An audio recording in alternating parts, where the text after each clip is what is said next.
The Police Station Building Committee. We have a quorum. This meeting is called to order. First on the agenda, we have the minutes from June 13th and June 28th. Now, because of the summer season, think we had some attendance issues, so we need to make sure that we have 5 here from from both of those meetings. And I believe those are Mo, Kristen, Joe, John, and Donna. So we approve. So, okay, we have a motion to approve. Second? And we have a second. So if I could hear from, I'll just call by name. Mo? Aye. Kristen? Yes. Joe? Yep. John? Yes. And Donna? Yes. Okay. The minutes for June 13th and June 28th are approved unanimously, 5-0. Next, we have a long list of bills to pay. So I'm just going to go, we're going to take these all together, and I will read them off. We have Fontaine Brothers, application number 14, $2,173,789. Allied Testing Laboratories, $535. Allied Testing Laboratories, $595. Construction Monitoring Services, $60,000. Tecton Architects, $41,684. Collier's invoice, $1,400. Collier's invoice again, $1,490.30. A third Collier's invoice for $850. Marquee Tree Services invoice, $2,548. Community Advocate invoice for $76. Shrewsbury Police Detail, $400. Shrewsbury Police Detail, $200.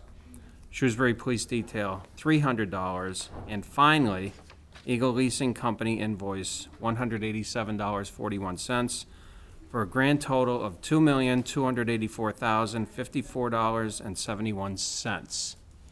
Any questions or discussion on the invoices? Make a motion, we approve. I did have one question. I'm just curious about the police details. Those were for, I'm assuming, the tree clearing services? One of them was for the tree work, and I'm assuming the other 2 were for the sewer work. Sewer work, okay, just Yeah. monitoring traffic and Yep. controlling traffic, very good. Okay. Second. Okay, we have a motion and a second to approve the aforementioned invoices for $2,284,054.71. All those in favor? Aye. Opposed, so voted. Passes unanimously. Thank you, everybody. Item number 5, review and discuss Town Hall Feasibility Study. Who is taking that one? Matt? I'll take that. Keith and Kristen, if there's any comments or any questions, feel free to jump in if I miss anything. Sort of hijacking this police station meeting with the town office meeting, but 2020, we had started working through sort of a joint feasibility study for all the different municipal programs here on site, and one of them was the town hall. And we had gone through a pretty detailed study with that, including a space needs assessment and a number of different design options and test fits, as well as some massing studies that had gone through this committee. And now that we're in a pretty good point with the police station project, we're now sort of bringing that back to the table and reassessing the initial study and moving it forward to the next level of conceptual design. So over the past 6 to 8 weeks or so, we have been working with Kristen and Keith, identifying any changes to each town department within the town hall and seeing how that affected the initial feasibility study and program. So we've updated the program from there. We've taken that information and we've sort of distilled it down into a number of test fits. We'll present sort of the 4 more prominent options that we've come up with for site test fits from that, as well as block diagrams. So we take those site test fits and then sort of block out major areas of program space based on those departments and where they fit. And then I'll just give a brief overview on what the next steps are, and then we can open up to any questions before we move on in the agenda. I recognize this is a really long agenda for tonight, so I'm going to try to go as expeditiously as possible. So earlier this year we met or previously with the study, we had met internally with all the different departments and gone through that space needs assessment and tried to figure out, what do you have now working in your department? What space do you need? What storage do you need? And then how do you see yourself growing over the next 25 to 50 years? Those projections have been updated through the town, and we then have taken those forward. So we were provided with this town hall staffing plan, and there's a number of different columns here. But basically what this is showing is where the changes were based on staff from the initial 2020 study with projections for the future, and how they are currently with those projections. So where you see from 2020 with growth, those were the initial sort of number of employees for each town department when we did the initial program. Private space being private offices, common space being sort of open office space, conference rooms, things like that. And then all the way on the left is the current town hall staff. And that's sort of what their current staffing population is. And then where it says future town staff is sort of where the projections are. So that sort of delta between future total staff and from 2020 with growth is how we sort of reassess the program values, and then updated that into our master programming sheet. And so this is just a snapshot of the summary of what that looks like. You'll notice that it starts at 2. 1 is just sort of common shared spaces. So bathrooms, corridors, things like that, we've taken off this list, and these are just by primary departments. And you'll see in the first column, existing square footage. The second column is what we had programmed the net square footage out in 2020.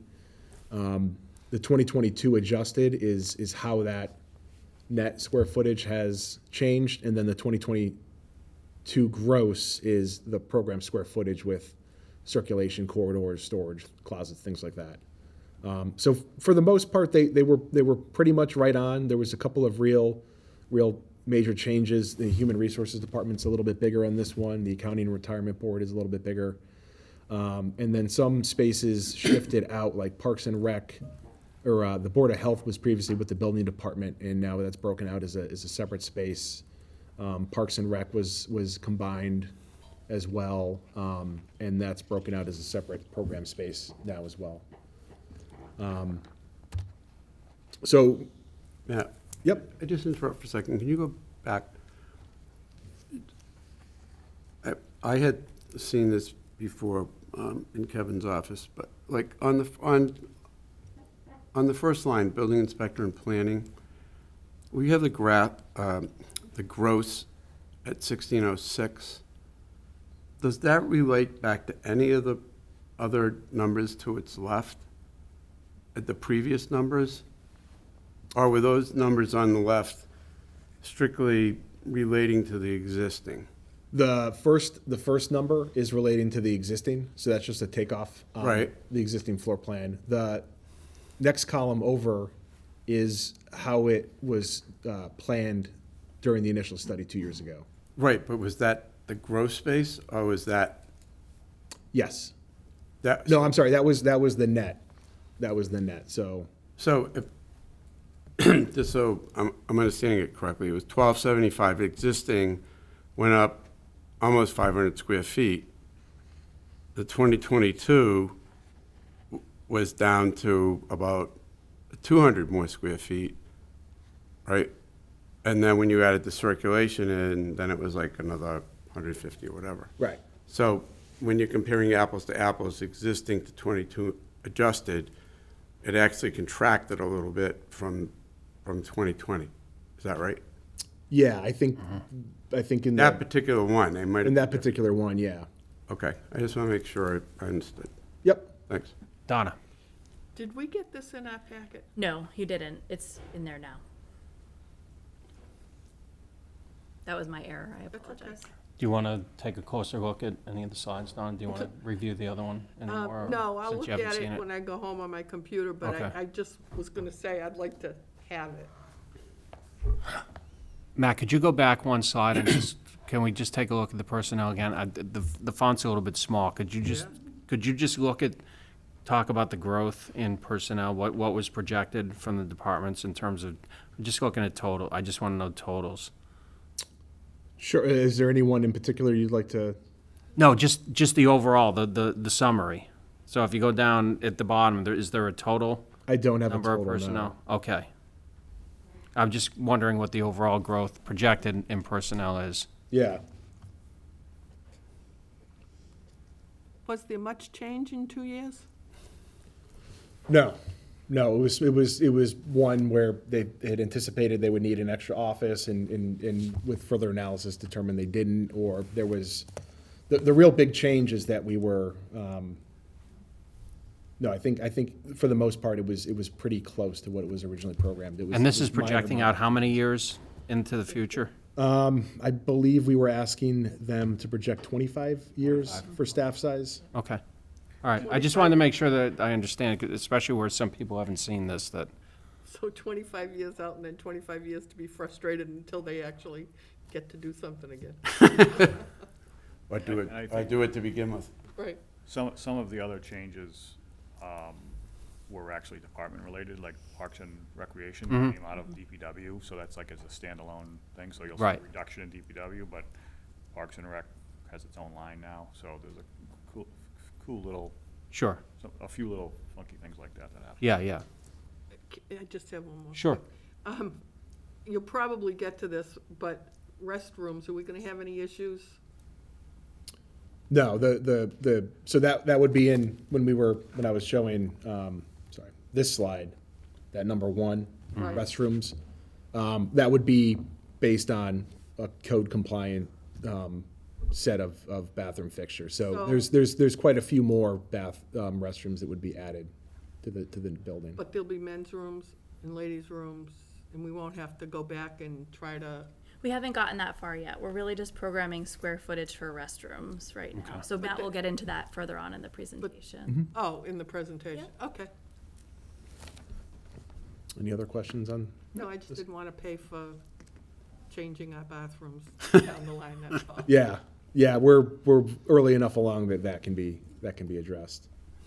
So, onto the test fits, and this is sort of a site plan then a block diagram floor plan, that's really just showing adjacencies in these different program areas. So, option A, this was one we had developed earlier on, and I caveat it with that because the next three sort of have to do with different ways that we had arranged the program, based on feedback from the initial go-around that we had on this. So this is looking at doing two small additions off to the back of the building. One wing here, and then one wing off towards the senior center. Relatively small wings, trying to preserve some of the existing egress points that we have out of town hall. And these were really done, taking into account, minimizing disruptions to the building and the staff while work was going on and allowing some phasing to occur at the same time. So all the site test fits are sort of the same with the exception of one. We're also trying to preserve as much of existing parking as we can, so we don't want to impact parking as much as possible.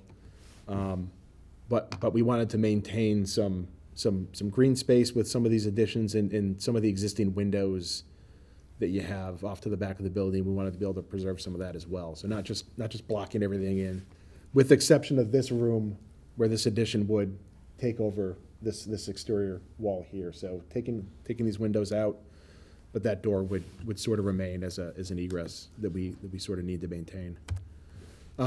So on the block diagram, so the way this would sort of work out with the two additions is obviously the biggest program component that's coming in is the school department sort of bringing everybody into a single area. That's in the 5,000, 5,300 square foot range. This number changes in subsequent floor plans. The school department and selco, they both sort of anchor the north end of the building here. In other plans, you'll see those square footages go down slightly, and that's because we're combined. They each have a large conference room space, and they don't need it operating for them. They're single use all the time, so we actually combine that large conference room between the two programs. That's why those two square footages change. But working our way in from the main entry, off to the left is the town manager's office. The town clerk is just off to the right. In the top left of the front wing would be town finance. We have a conference room that we're adding in that would be shared by town finance and the town manager's office. Heading down to the other wing, we have a large conference room here. This is one that we had in the initial feasibility study. It was sort of a large conference room, just a little bit smaller than this one with a dividing wall, so it can be broken down into two separate spaces. So we're sort of sticking with that. That seemed to work really well in the initial study, and you'll see that in the other options. Working our way around is the assessor's office. This is the existing vault. These sort of hatched areas are just spaces that are, they don't make sense to sort of relocate or redo. They sort of work with what they are now and would be cost prohibitive to do anything to. So existing bathrooms, the vault, things like that. So the vault stays where it is. Human Resources, the Board of Health, and Parks and Rec would be here. And then moving off to the north, the conference core stays the same. We're adding additional bathrooms and a shower here as well. And then Selco's office would sort of relocate into the new wing. So sort of you can envision the wing being built, Selco moving over. The building inspector's office right across from Selco. We have 300 square feet of sort of unprogrammed space. It just wasn't within the program, but fit within the footprint. So that could be additional storage, could be additional bathrooms. And then the school department would take over the rest of the north wing, including the old Selco space. And then we have room for restrooms or in a kitchen break area for the building.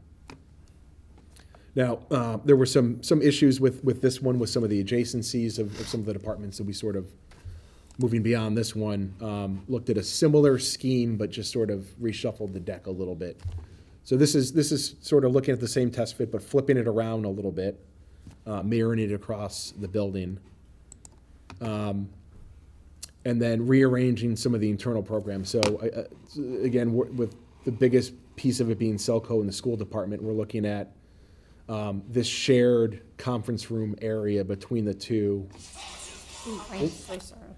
So that's accommodating some of that square footage difference between the two. And then the building inspector's office, which it seems to really make sense to have them near Selco in this part of the building. Again, this sort of conference core stays the same. And then moving from the entrance on in is the town manager, finance, again, the shared conference room, that large conference space here, some additional storage, building copy, a central photocopy area. And then working our way around Board of Health, that kitchen break area that was sort of off to the back, now having that sort of centralized between all the town departments. Assessors and Parks and Rec down here. And this seemed to work pretty good. Option C, this is the one that's sort of an outlier on the others. This envisions more of a separated addition that's sort of connected by covered walkways or a glass corridor or something like that on either end. And this one being the school department, we would be envisioning that as sort of a two-story option. It gives a little bit more flexibility, a little bit more room for future growth, but certainly a lot more cost. So this bottom portion of the building stays the same as the previous option. Really the only change is these two additions off to the back. This would envision a building department addition off to the east. Selco would stay where they are, centralized in the back of the building. And the school department would be a two-story addition, would require an elevator and stairs, but would allow for some future expansion up and over. One of the earlier concepts that we had done in the initial study was looking at sort of a two-story addition over the existing building. And then we looked at a fourth option, again, looking at future growth, not too dissimilar from the first site test fit. Again, this portion of the plan relatively the same as the previous two options. Within the top right corner, building department with Selco to the north, an additional restroom in between the two, that sort of bonus space that we had in that first scheme. And then the school department taking over this piece here. And then we could look at sort of balancing out the additions with an additional 1,900 square feet here as well, which can be built now as future expansion, or it could be sort of built in the future as there is additional growth in the town. So there is room without taking up a lot of any parking or anything on site with additional square footage as well.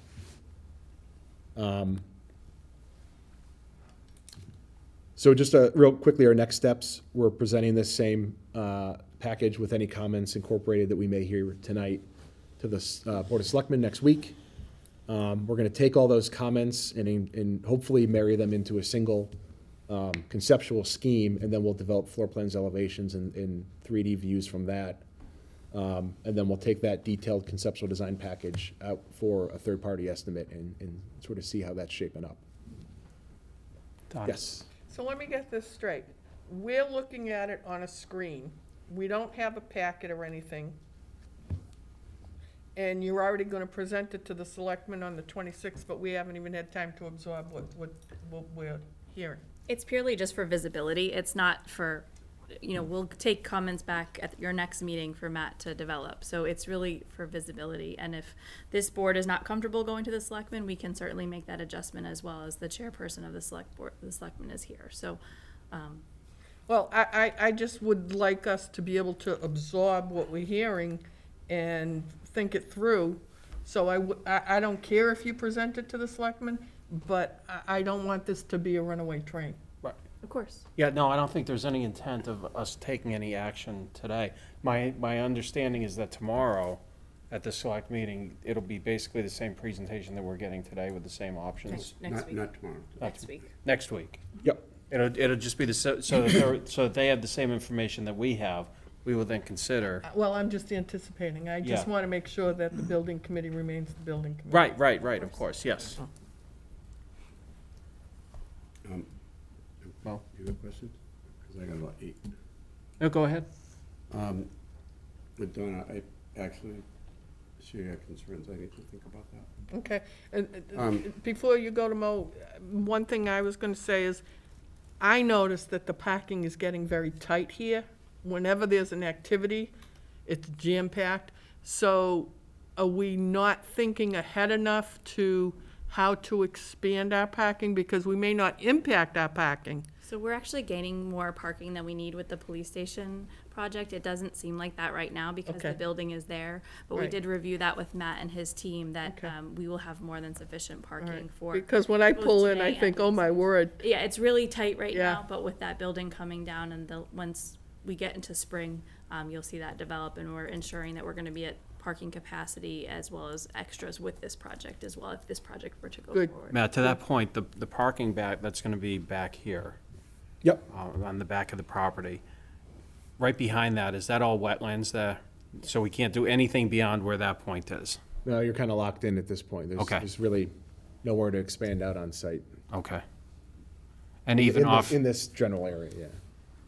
and even off in, to the side of the senior center, where it kind of circles around there, there's some green space there, I see. Is there any room for Wetlands parking? as well. That's wetlands as well, okay. Yeah. So we're That was, kind that of, was, we're locked that in. was, yeah, that was sort of part of the initial study. with the Yeah, police I station. kinda We remembered flagged the that, but I wetlands. couldn't- It was like, this is the only part of the site that's really viable. Yeah.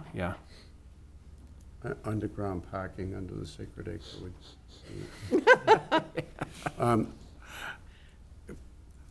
Where did planning and economic development go? They're with building inspector. Oh, it's Yep. it's in with the building inspector? Correct. Okay. In any of those schemes, is Selco getting more space? No? I thought Selco was interesting in getting more space. I thought that was part of the No, discussion. actually, no change at all. They told us even in 2020, they had plenty of space. Really? Okay. Option C, with that 2-story building, with that small amount of space, we'd be considering putting in an elevator? You'd have to. Yeah. No, I know we'd have to. It just seems to me like that's a lot of money for a small space. I mean, if I was gonna make a vote right now, I'd say out. I I mean, seriously, I would. You're gonna have Yeah. to put a stairway, which is gonna eat up space, and you're gonna put an elevator in, at how much? A couple $100,000, maybe? Certainly not my favorite either. Yeah, no, and in fairness to Matt, when he presented it, Yeah, he did call that an outlier. yeah, Yeah. we're putting the options I'm together glad, so that I'm you glad can to see review it, 'em. but I agree, I consider that an outlier. That would be, Yeah. if we had to do that, then, If you wanted to maximize your usability of the site, you'd have to go up at some point. Honestly, if I was gonna do something like that, then I would look at an option that would have a much bigger second floor to get the utility out of that elevator. To Yeah. me, it's just, for that small amount of space, I wouldn't do it. That's my opinion.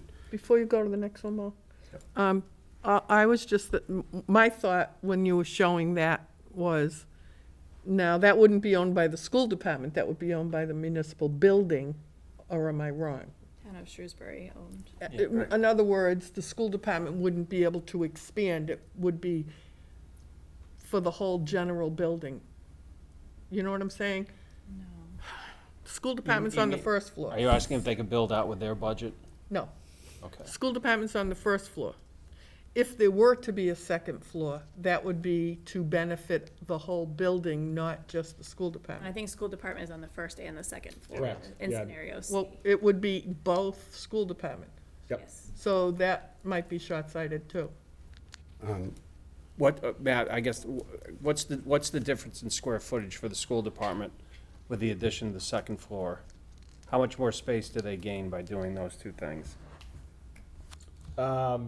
You could conceivably, trying to think of what the block is. right Versus now. some of the other options? I think that's kind of the question. Yeah. It's about, you'd add about 5,000 square feet. For the school department. That block is, yeah. Versus what are the other options? How much space would the They're all the school same, they're would all be? around 5,000 square feet. Total? Yeah. But how much specifically for the, so that one In wing for, addition. that one wing for the school department, the two-story, how many square feet would that be? And That would how be, much? that would be enough for the school department over 2 stories. Right, but we don't have a number on that. Versus option 3, school department space, versus option 2, school department space. They're all the same. They're all the same. They're all the same. Yeah. So it'd be 5,000 spread on 2 floors Yeah, with So an they- elevator? To a smaller footprint. Oh, yeah, but I a would- smaller footprint. man, So that doesn't, that'd be DOA in my mind. But, listen. I thought you were giving them the same space, and then, oh, by the way, here's an addition, but it's not. Right. Can I have one last question? Mm-hmm. Yeah. This selectmen's room isn't always full, obviously. But when we need it, we need it. And it looked like on some of those drawings, selectmen's room got smaller. No? The last one, Weren't touching it, D, isn't smaller? no. No change. Just the way it looks on the drawing? Yep. Okay. All right, I'm good. Thank you. There's a lot of thought into it. You can see the flow in it. Anybody else?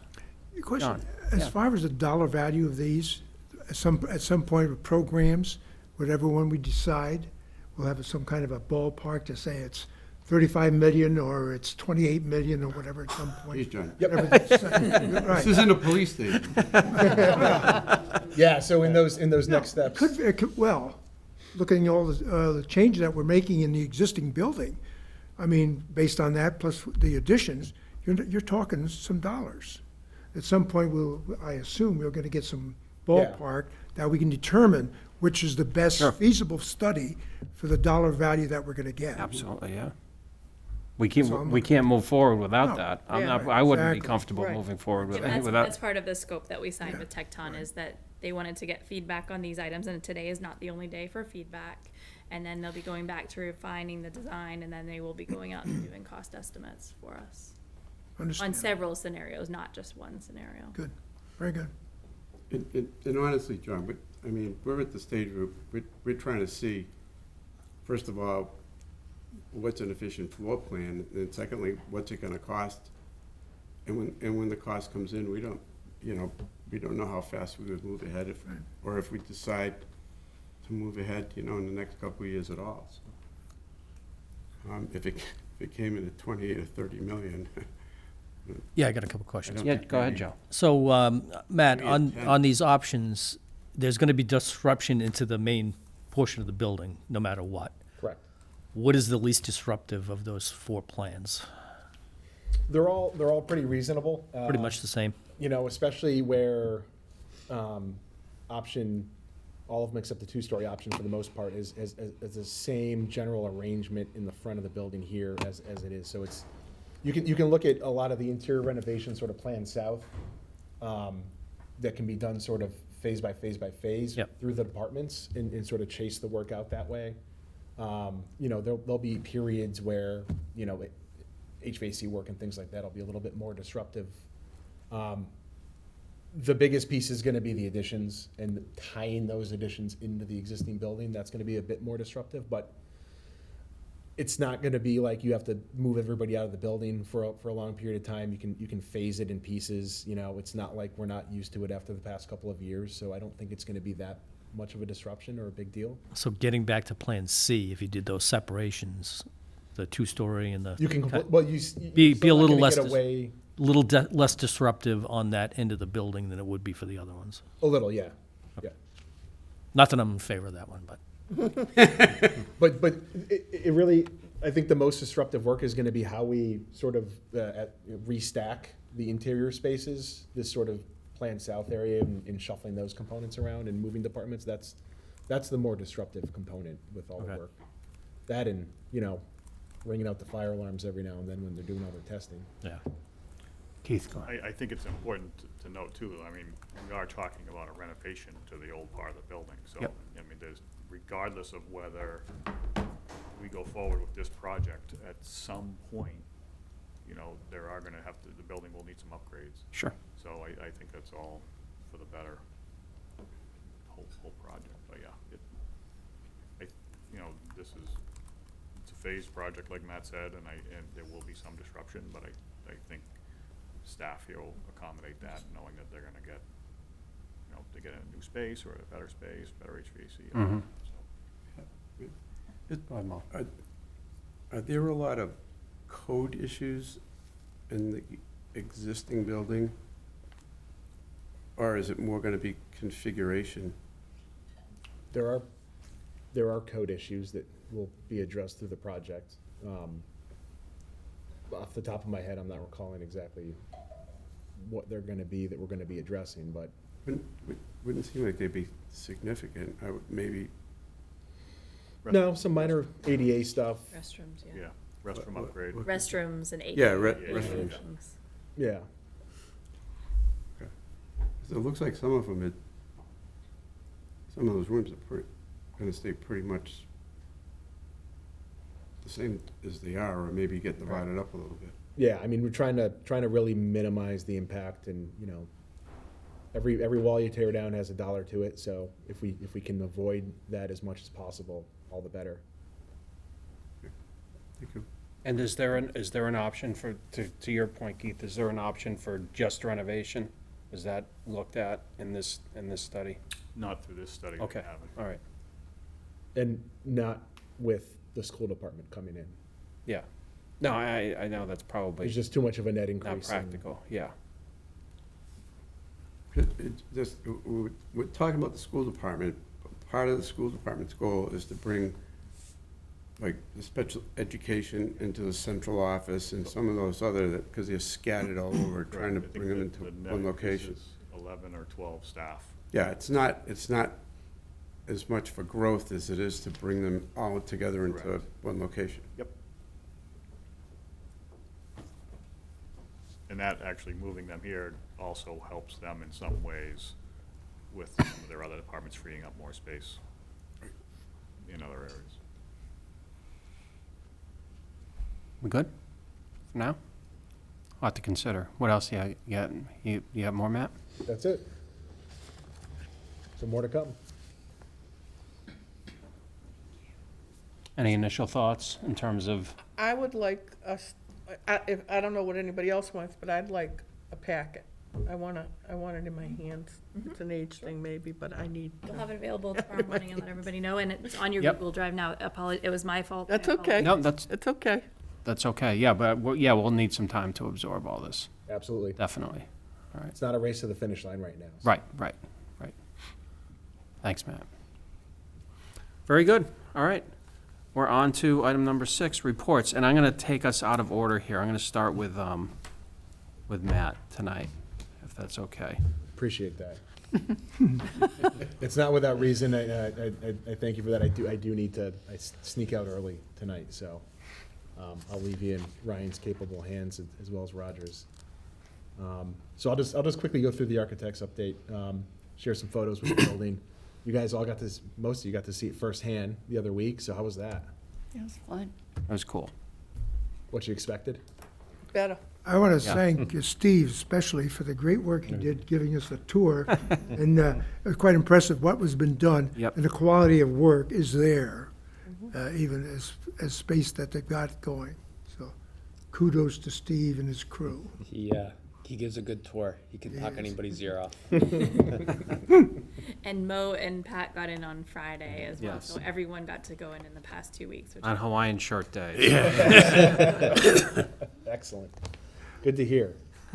So this will be old news to most of you since these photos were taken late last week.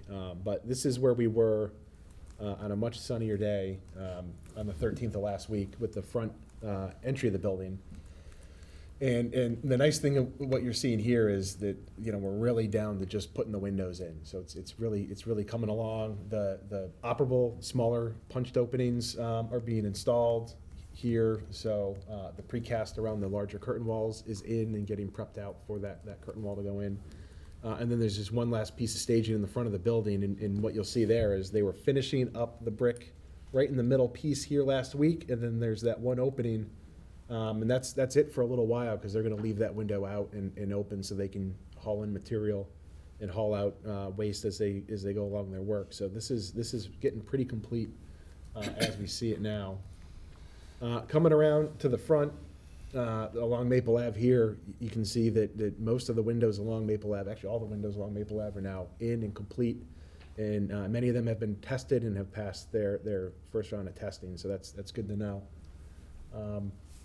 You see some sort of blocks up on the top of the parapet there. They were doing a parapet cap flashing last week, and if you drove by it just before this meeting, they were starting to put the final piece of precast on top there as well. So that elevation is almost 100%. So that's really nice to see all the materials in, on, and looking really clean. And the brickwork is looking very, very sharp.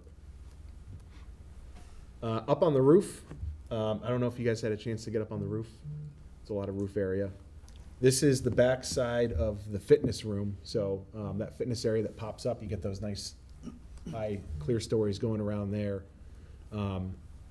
This is just the last pieces going in there along the wall before they insulate it. So this is the brick shelf and just getting the final exterior finishes on. This is a view from it up above, so you can see that the roof is on and complete everywhere.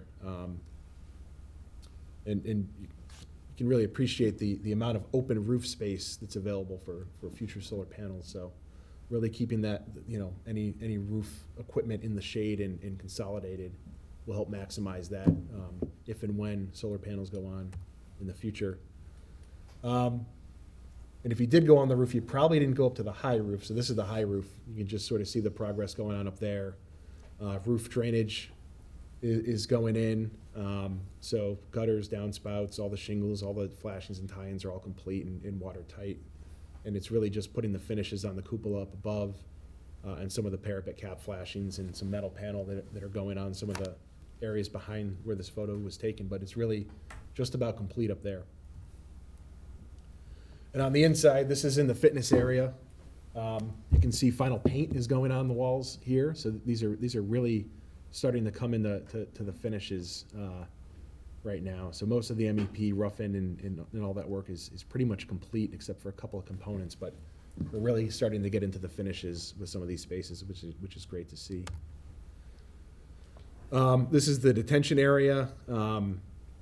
Hasn't really changed since the last time you saw it from the photographs, but what has changed is there's another small block partition on the left side of that photo with these little alcoves, and that's where the prisoners or the detainees' property lockers are. So anything they come in with will be in a locker that's recessed in the wall now. If you go into the police station's existing station, they don't have that. They just have lockers kind of in the corridors, and they're hazard, they're sharp edges and things like that. So we recess everything in and tuck it back so it's safe and secure. This is looking from dispatch out to the main desk.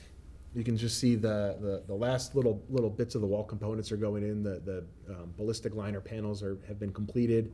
Those sound soak panels that are the black matting that's going on behind the drywall to help with acoustics is going in here, and just the final in-wall insulation. Package pass is in, and it was just waiting for drywall, which is being drywalled. They're in that space currently, right? Yep, that should be white now. This is the other side of the wall. So you can see the ballistic panels that go in the wall here. So, and then the opening for the transaction window, and then the package pass right there off to the left. That gets drywalled over. And then the rest of the lobby space as well in a similar state, and it's actually come up quite a bit since then, just in the past week. So finishes are going to be starting here shortly. Wish I updated this with a photo from today.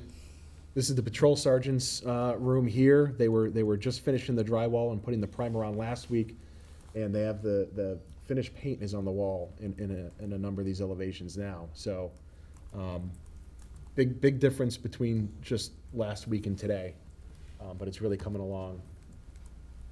And this is outside of that office down the corridor. Again, I think this is prime now, so this isn't just sheetrock either. Comm equipment room, really getting ready for the raised access flooring to go in and the racks to start landing, so the wire can start being pulled down to those racks. But this is pretty much roughed out and ready to go. This is the records room. So when you first come into the lobby, this is the space on the left. Behind the wall on the right is where the high density storage is for all the files, and this is where the clerk's office is going to be. This is the stair along the training room. So the training room is just off to our right, and then the stair off to the left heading upstairs. It's a pretty large stair area, and this is one of the last pieces, of circulation to complete. Just waiting on concrete infill on those stair pans. And then moving upstairs, this is sort of following the first floor, so ground floor will always be a little bit more finished as we work our way upstairs during construction. So this is the chief's office. The admin suite is pretty well along. The rest of the second floor is sort of following right behind it. As an example, this is the detectives bureau. This is their open office area that opens up to the cupola. Just getting a lot of that mechanical roughing going right now and getting ready for drywall in there. That's pretty much where we are. Any questions? No? I do. Oh, sorry, Don.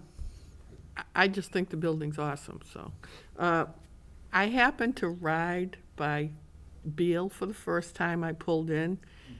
There's a lot of weeds, and it looks like high maintenance, like very high maintenance, that I hope we're not gonna have here, because for your sake, I don't know how you'll get to it. We won't, So we don't have that here? no. Okay, because, is there anything you can do there? I know it's not part of this meeting, but I worried about it for, We're working on it every day. yeah, because this property, you just can't have that. So, Lack of rain doesn't help either when it comes to weeds. I'm sure It's that's been part everywhere. of the issue. it's amazing. Yeah, yeah. Nice building, though. Mm-hmm. I thought of Keith. I just don't know how he's gonna keep up with it if we're not practical with what we do. I think when we talked with landscape design, we picked things that were low maintenance. We did, but still, No, I understand. I understand. I always think I have low maintenance in my yard, and yeah. I'm sure Thomas can Yeah. comment on the fact that it's not as low maintenance when he's out there weeding. So, I think the biggest area that you're always going to be you're going to be looking at is going to be those bioswales. Right. And we sort of planted them pretty heavily, so it should reduce that while it establishes, so you should be pretty good with that. Don't look at it now, No, when it's done. No, I was just thinking of Keith. It's a much smaller site, 20 acres versus whatever that is, 10 acres, so it should be. I mean, easier to what, the control. concept is nice, but the maintenance is phenomenal. Anything else? Thanks, Matt. That brings us to, we have a pinch hitter for the owner's project manager. We have Roger Hoyt here filling in for Neil. Welcome, Roger. How are Thank you.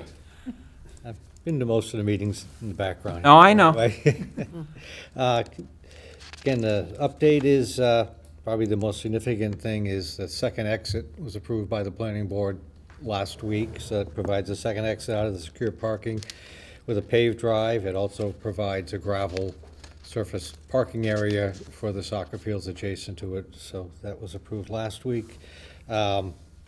Construction progress continues very well. We're well over 50% for the building.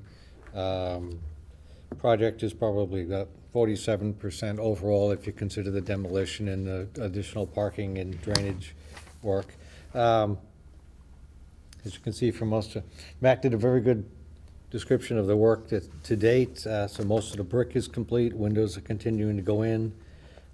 Site work is resuming this week with installation of excavation for the duct bank.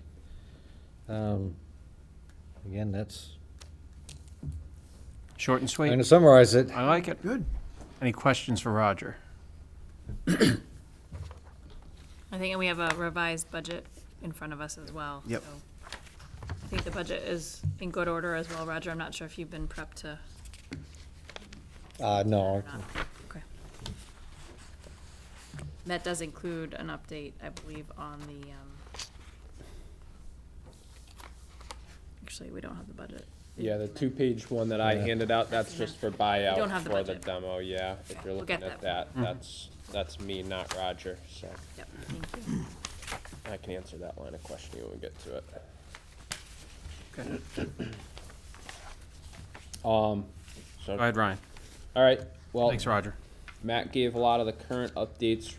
Right now, Steve and I are just pushing finishes, looking ahead to this fall and where we need to get so we can get our HVAC units started up for conditioning as we head into the colder months, although it doesn't imagine like it's going to be cold. It'll be here before you know it. So looking ahead to that, where we need to get, as Matt noted, the masonry is pretty well complete. They're working on that brick around the fitness area this afternoon before the rain started. So it's nice to see truckloads of scaffolding leaving the site because they're the last trade that kind of likes to take up a ton of space on site. So with them leaving, they're the last kind of key trade to get out of the way before we brought Amarello back on site to work with Griffin to get all the shallow underground electrical for all of your light pole bases, the 10 or so electric car charger ports, all of your wiring for the electric gates, everything else electric that needs to go underground, all the conduit's going to be going in, and they'll be getting the last foot to 2 feet of subgrade installed over the next several weeks. And once we bring that around the site, we'll get the site into binder. I know previously I'd said we were looking at the end of July, but just with the sequence of work outside, that's what we're looking at. As Matt noted, the brick on the main part of the building is finished now, with exception to that one spot. So by the end of the week, I'd expect to see the rest of the staging around the building down, and Kapoloff will keep working their way around the building with the punch windows will be their first thing. So they probably have a week left of punch windows, which is the semi-trailer out in the back of the site behind the canopy area. It has the remaining windows stored in it, and then they'll move to the big curtain wall openings. They probably have 2 weeks worth of curtain wall openings, so I'd imagine by the third week of August they'll have all of the openings fully enclosed. Looking beyond that to finishes, as Matt noted, they have been priming and doing the first coat of paint. So that's typically how painters work through a building, is they'll prime the walls after the taping's done and then do a first coat. And after your finishes have gone on the ceiling grid and your flooring in, any casework, they'll come back, do any touch-up drywall they have to do, and then do their final coat later this fall. But that's typically how you see it, is a prime and first coat.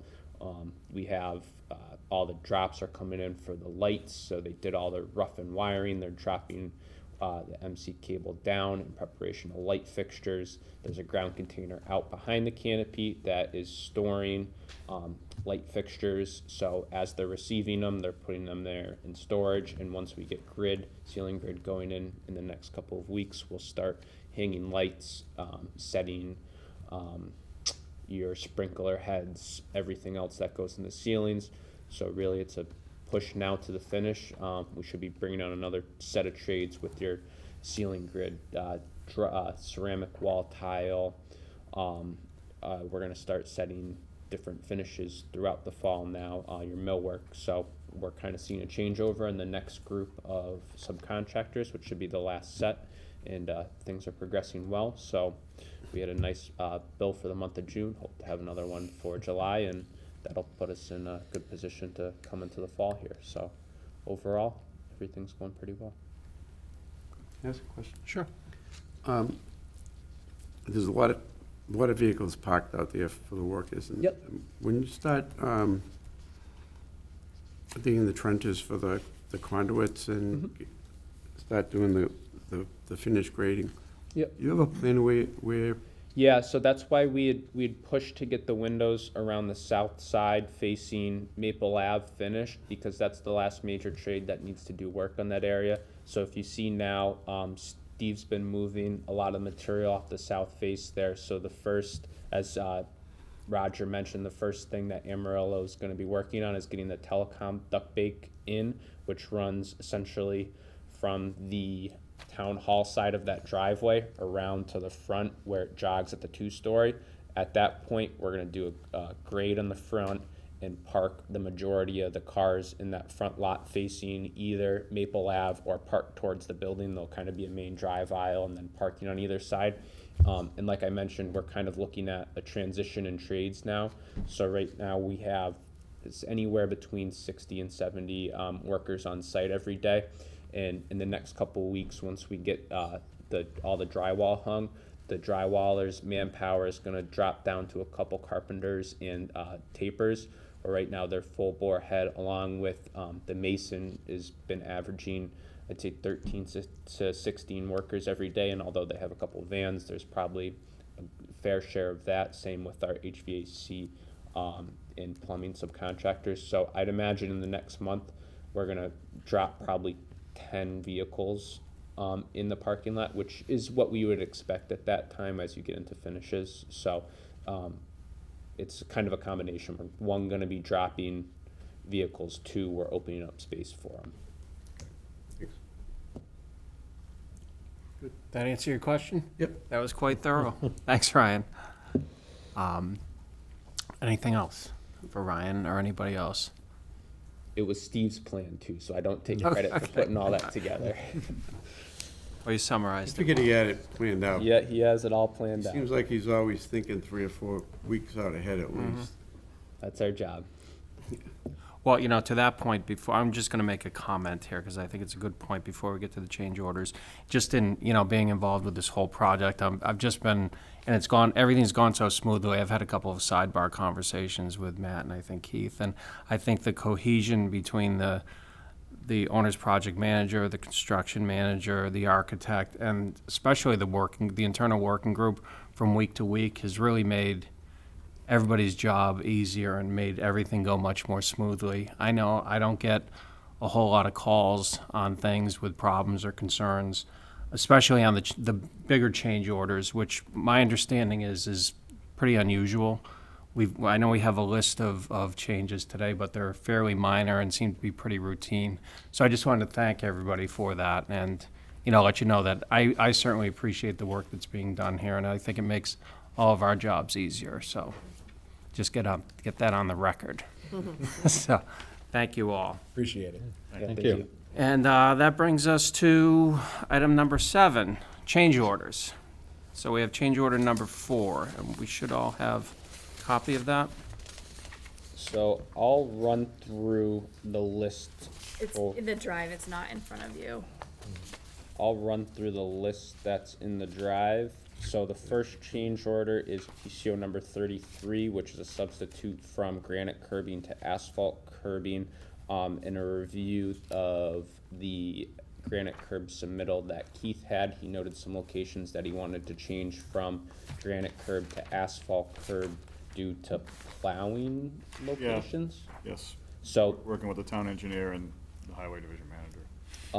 So that was a net savings of $12,610, just because the granite material is more expensive to not only procure, but also to set.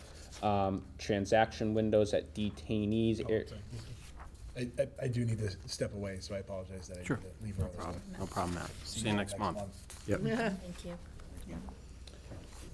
So this is an assignment of scope for, three, hollow metal frames. There was just, I had a mix-up in the buyout between the, security vendor who provided the cell doors and other security items and the hollow metal frames. There was just a miscommunication in that, so that's a total of $8,558.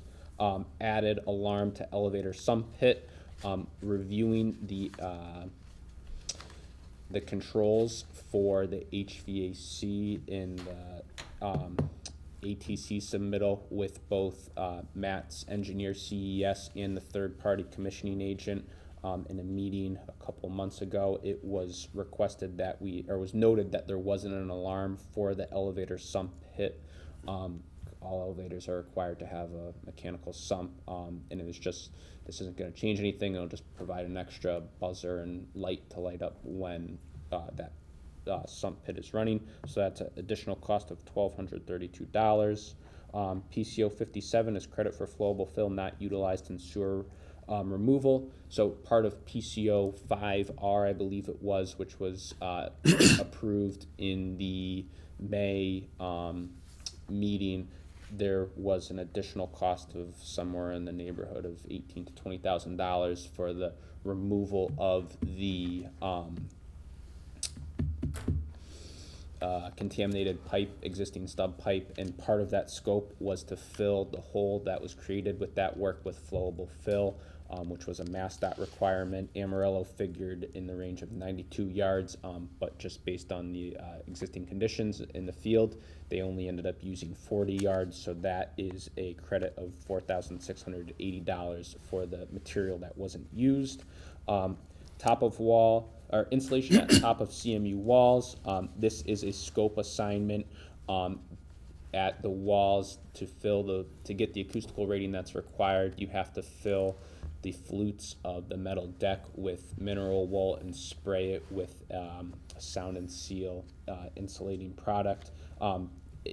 Initially in the bid period, this was included in the mason scope, but through addenda it was removed. I had not assigned it to a subcontractor, so I have assigned it to a subcontractor for the value of $15,352 for that scope. So initially at bid period, it would have been all CMU walls. Working with Matt, we were able to identify certain walls and key locations that got the sound rating that we needed without adding any additional scope.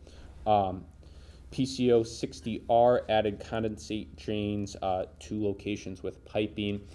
This is a coordination item between the HVAC drawings and the plumbing drawings, where the VRF units need a condensate receiver by the plumbing, and that wasn't included on the plumbing drawings. So the cost for that is $6,758.57. PCO 63 credit for removal of counter at quartermaster room for a credit value of $637. This credit was developed based on a furniture package review where a countertop with concealed brackets was originally included in the contract documents. After further review with the department, it was determined that that counter would not work with the furniture layout, so that was removed via PCO 63. PCO 64 added smoke dampers in cell areas. This scope for the value of $6,951.78. Add smoke dampers to juvenile cell 170 and female cell 172 for additional control in the HVAC unit damper wise. This was a design change from CES. PCO 61, additional foundations for support of 9/11 Memorial. As reviewed in the May or June meeting, there was a layout for the 9/11 Memorial that Assabet created. So as part of that, they needed to provide a cast-in-place concrete foundation to support that for the cost of $4,042.59. And then PCO 67 is lobby and cell access control adjustments. So this PCO provides compensation for two changes. The first being 2 additional lobby doors that were added via the gender-neutral lobby bathroom revisions. Just this portion wasn't included in the previous larger PCO that was reviewed in May or April, whenever that was. And then the second one being the cell check, the cell access controls. That's for a cell check system that was originally just provided as a button in the contract documents, and they wanted to have card reader access controls so that way when detainees are in the cells, the officers that are in the cell block go and check on those prisoners at a certain time interval and scan their card as a record that they checked on the well-being of those detainees. All of these PCOs will be funded through CM contingency, so there'll be no drawdown on owner contingency for change order 4, all for the combined value of $37,224.66. Is there any questions? That was my favorite part. The last sentence. And again, it goes back to what I was saying before, you know, these are relatively small, minor changes that, you know, the fact that they're not coming back on the owner shows the planning that was done and the detail that was, you know, that everybody's worked on. So I think, again, it's all very impressive work. And it's showing in the building, I think. Questions? Nope. We don't need to approve these, do we? We do. We need to review and act to authorize the town manager Okay. to sign change order number 4. Okay. So I guess I'll make that motion. All right. Second. We have a motion and we have a second. To review and for change, we have a motion and a second to approve change order number 4 for the town manager to sign. All those in favor? Aye. Opposed? So voted unanimously. Thank you, everybody. Brings us to item number 8. Review and discuss AV equipment and pricing. And we have another guest speaker today. We have Greg Oranato presenting that for us today. Welcome, Greg. Greg, if you don't mind, you might have to come to the table for the microphone. I apologize. No problem.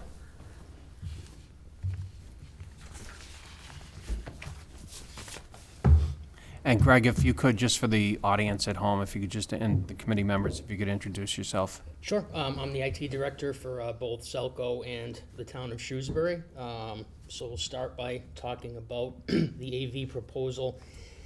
I'm not sure who has seen which documents, but there was a little bit of confusion because a couple of our potential vendors gave us quotes that had multiple brands of television, and it looked like there were like 100-something TVs, but it was really 3 quotes that kind of got blended into one. So the current proposal is for a total of 48 televisions.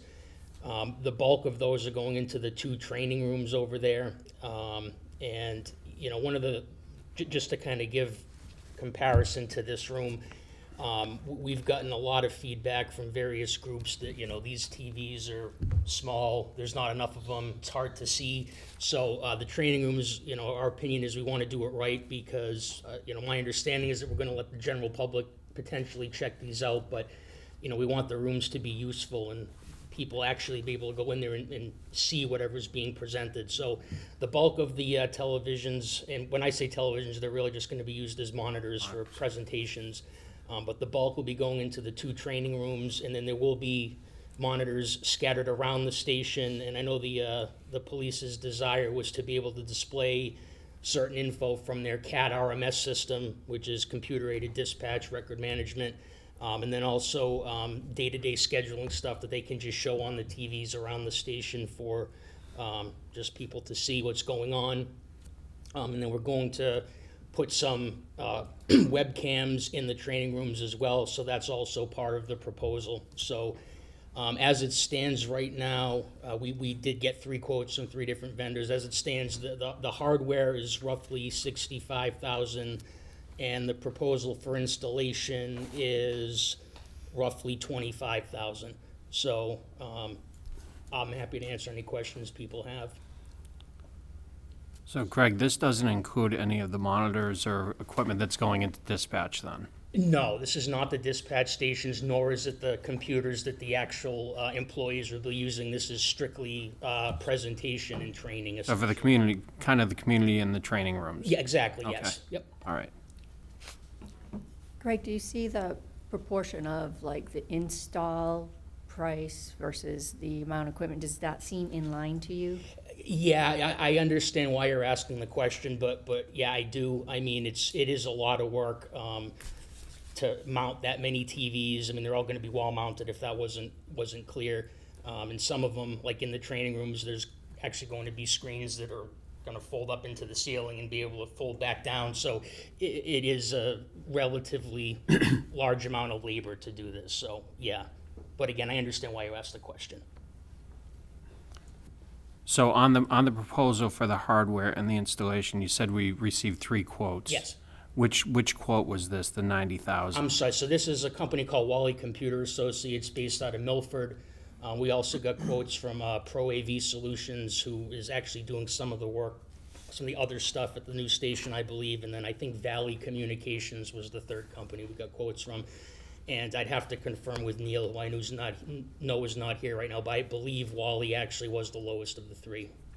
Okay, so do we know what the range was on those? They were all within like 3,000 to 5,000 of each Okay. other. So there wasn't a significant No. difference? No, and the labor, to your point about the labor across the 3 quotes was in the same ballpark as well. So no one of the quotes seemed out of whack or anything like that. That's reassuring. Yeah. And have we ever worked with Wally? Yes, before? actually, I've since I started this job, hard to believe it's been almost 2 years now, but we've done pretty extensive business with them. We have services through them. We've bought hardware from them as well, and they've been good to us. Okay. Okay. Any other questions?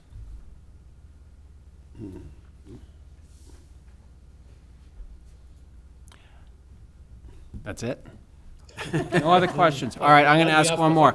So for the big community room, what size are those monitors? So, let's see.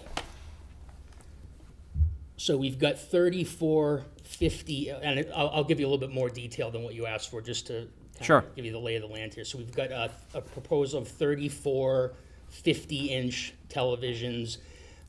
Some of those will be in the 2 training rooms. Some of those will be deployed across the rest of the station. We have 5 65-inch TVs, 8 75-inch TVs, and then 1 85-inch TV, and that 85 will be the main TV in the main training Okay, room. all right. And just to put it in perspective, I believe these TVs are, I think, 60 inches, just to kind of give you a baseline there. So they'd be more like the whiteboard then, close to 75? Yeah, I mean, that would probably be closer to the 80-inch one, the bigger one. Yep. But yeah, the goal is, no matter where somebody is sitting, they should be able to see what's being presented Right. without having to do this, Right. I know as I get older, I need a bigger screen going forward, so, thank you. All right, good information.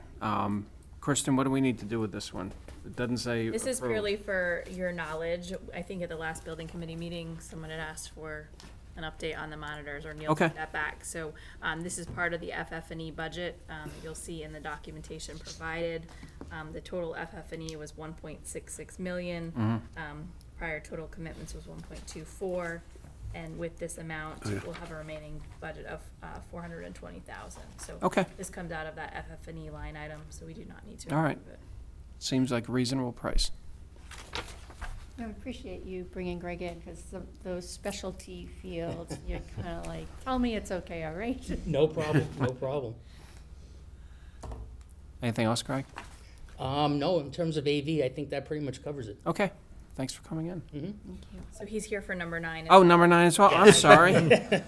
Number 9, review and act to recommend proprietary specifications to the Board of Selectmen. I'm gonna turn it back over to you, Greg. No problem. All right. So, we ran into this issue at Beal School, the new building as well. And essentially, the vendor that we have a service agreement with for our phone system is not on a state of Mass procurement contract. So the amount, well, I shouldn't say the amount, make it sound like it's astronomical, but the cost of a phone system would have to go out to bid for the hardware. So what our request is that, you know, we'll put the hardware out to bid, but we can't have an outside vendor work on the system because theoretically the current vendor could cancel our service contract, void the warranty. So the proprietary request is that the installation and programming be done by Forerunner Technologies, which is our current service provider, and then the hardware will be procured likely via bid, whoever the lowest bidder ends up being.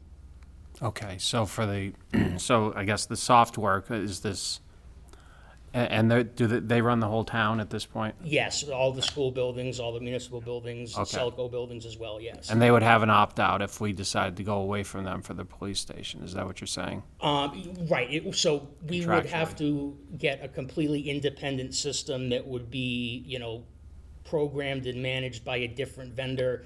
I mean, both from an IT perspective, but, you know, in terms of the town in general, I think that'd be a detriment to have the police on an island. But obviously, like you kind of just said, the risk is if we were to just let an outside vendor come in, you know, well, we wouldn't want to take the risk of having the current agreement voided. But if somebody else went into the system to do programming, Forerunner could just say, that's it, we're canceling our service contract, and now we'd basically have to start from scratch. And is it safe to assume that there's economies of scale by staying with the same vendor for Yeah, everything? for sure, yes. Okay, all right. So this is just for the software? Well, it's for the programming, so I'll try to not get. Well, it's the software and the programming, but And we'd it bid could out be the different hardware? hardware? So the hardware, we have a proposal from the vendor, and basically what they're proposing is what we have to buy. We have to go with NEC, which is the brand of the current system. It has to be a specific model number to be compatible. Thankfully, there are multiple vendors on the state procurement contracts that sell NEC equipment. Okay, Does that answer your question? yeah. So we have to bid that So there- out. We have to buy that anyway. Yeah. Multiple vendors, but they have to supply the exact same product. Exactly, and so, you know, not that it matters a lot, but what happened at Beal School was basically one vendor won the bid, and then we realized, oh, wait a second, this might void our service agreement, so the vendor that won the bid ended up subcontracting the programming out to the current vendor we use, but we actually bought the hardware through the original contractor. We're already doing better than we did at Beal. 'Cause Yes. It was with the construction manager's contract, so it was within the electrical filed sub-bid scope. So here, it wasn't. We had the foresight when we went through the bid process to remove that, so now we're just following up with the Okay. buyout on the FF&E end.